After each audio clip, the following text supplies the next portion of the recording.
Hey guys, what's going on? John over at FLO. Today we're talking about part 8 of the gravel wheel design journey, which is talking about collecting data and how we did that. Last week we talked about the why we collected data, and this week we're going to talk about how we started that process. So back in part 6 we talked about speaking with Robert Chung and using the Chung method to use a hill repeats to collect information on rolling resistance. So the first thing we needed to do was set an accurate course. It needed to be a consistent grade. So I found a local area where that was. It was actually new construction, so great pavement, no traffic, which is exactly what we needed.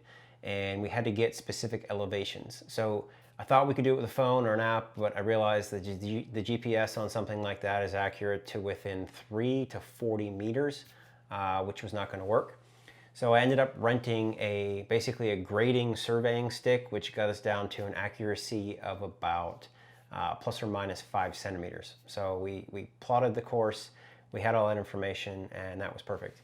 The next thing that we needed to do was we needed to find a reliable computer. At the time in 2017, 18, in that range, there were very few options. There were a few prototype options that were out there.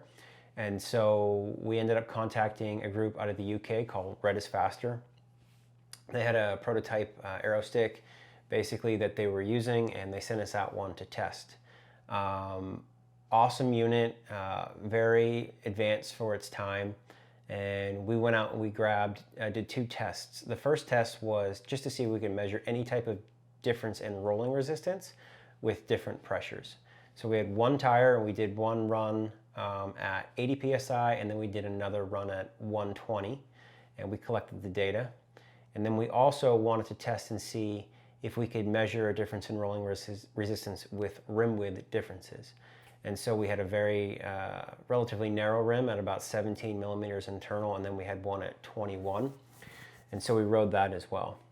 While the Red is Faster unit was very, very good at collecting data, the biggest issue we had was post-processing after. Now that's not a knock on Red is Faster at all. I think what they're doing is great.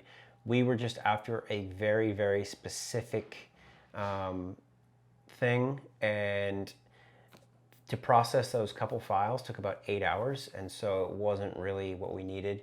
I ended up reaching out to a friend of ours, one of the probably most brilliant mathematicians in this industry, and probably one of the most brilliant mathematicians that I've met, a guy named Ryan Cooper. So he helped us process some of that data and take another look at it. And we could see differences.